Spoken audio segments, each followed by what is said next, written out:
Silence doesn't always mean peace. Sometimes it's the slow death of a relationship. In today's episode of Sinmi Talks, I'll show you why speaking out could save your love, your faith, and even your mental health. Stay with me. Hello, my friends, and welcome to another episode of Sinmi Talks. I'm so glad you're here. In episode 1, we talked about the importance of defining relationships early. Today, we are going a little deeper into a topic that is so close to my heart, and that's speaking out, especially in your relationship. Too often, silence seems like the easier choice. We tell ourselves, I don't want to cause trouble, or maybe it will get better or on its own.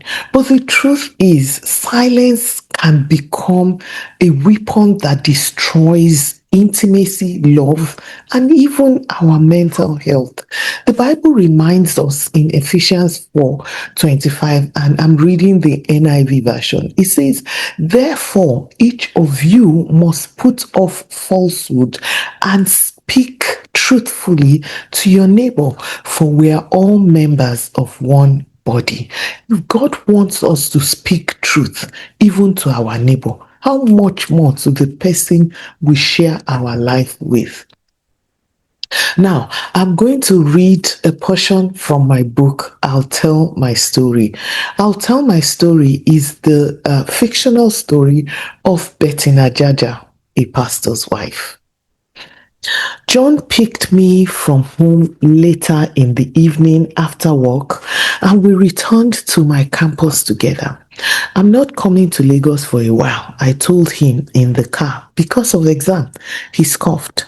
Since when did exam become an excuse to not serve God? This is finals.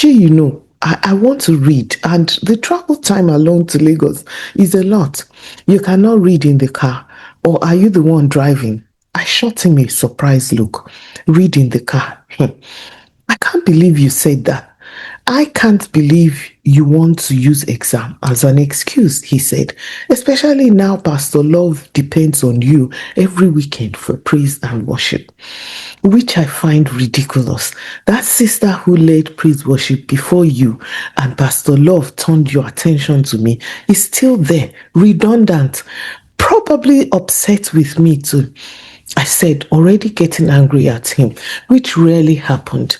God forbid if I fall sick, will the night vigils not continue? Why are you shouting at me, Bettina? What's wrong with you?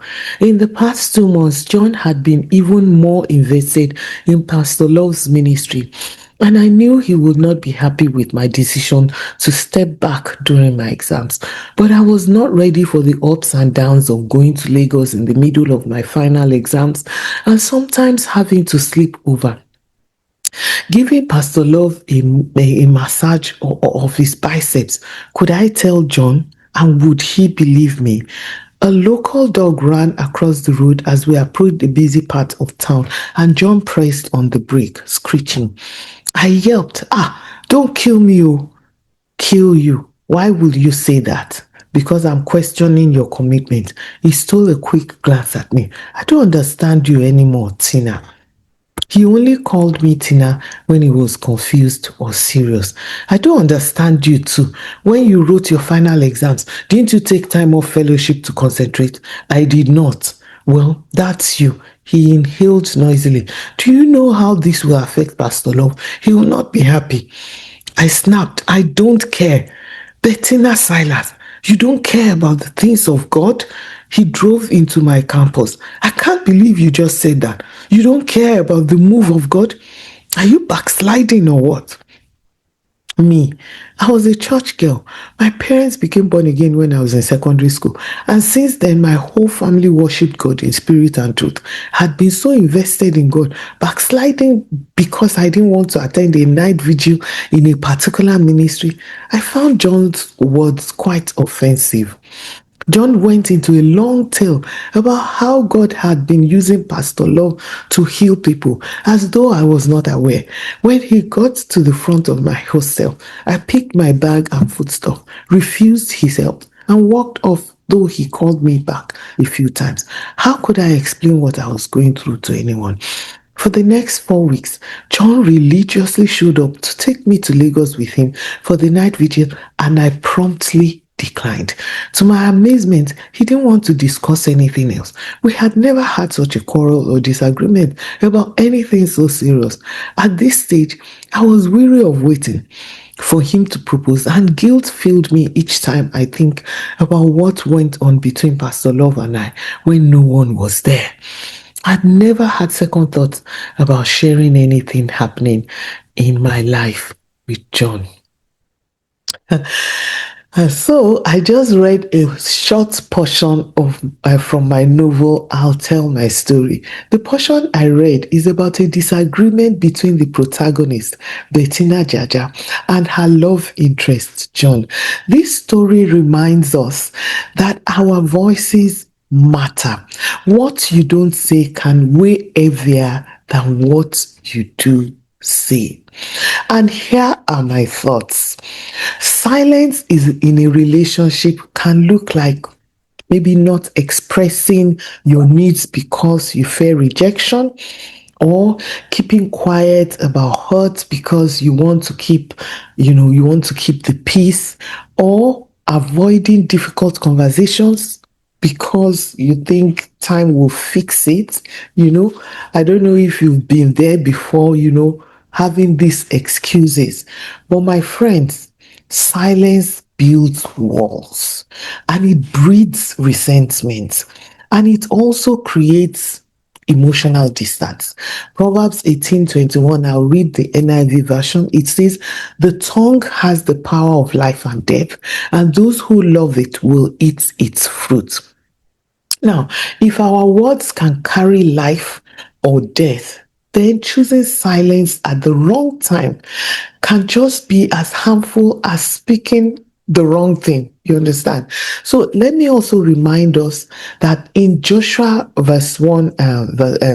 Joshua chapter 1, verse 9, reading the NIV says, have I not commanded you, be strong and courageous? Do not be afraid, do not be discouraged, for the Lord your God will be with you wherever you go. So sometimes speaking out will require courage. There are things you want to say that you need to pray first before you start saying them, because it is important to be said, but you need courage. And it also means you need to trust God. And you need to trust that God is with you even in those hard conversations. Now, let's think about your own life for a moment. Think about this. Have you ever kept quiet when you should have spoken up? What happened? How did that go? Did it go well? Did your silence protect your relationship, or did it hurt it? And I'm asking this, as someone who has had some experiences in my own relationship, and someone who has had so many, helped other young people and single people and even married people in their relationships. Again, ask yourself this: what truth have you been holding back that God may be nudging you to finally share? So I watched this video on YouTube about, keeping quiet, not telling your partner if maybe you've been unfaithful or you've done something serious. And that is something I'm going to talk about in another video, which I'm really, passionate about: speaking out, when to speak out and what to speak out. Now, I'd love for you to share your experiences in the comments below. Your story could be an encouragement for somebody else who has been struggling to find their voice. So my prayer for you today is that you find the courage to speak out, not in anger, but in truth and love, because healthy relationships are built on honesty and openness and faith in God's guidance. Remember, silence might feel safe, but it can break the very close, good bond that you're trying to protect. God calls us to speak the truth in love. So if this has blessed you, share it with someone who needs the courage to speak out. And also consider supporting me by checking out the link to my book, I'll Tell My Story. I've left that link in the description. Don't forget to like, subscribe, and join me in the next Sinmi Talks, where I will be showing and sharing love on important things that will make our marriages and our relationships healthier and stronger. Now, remember, your voice, your story, and your healing matters a lot to me. Until next time, God bless you.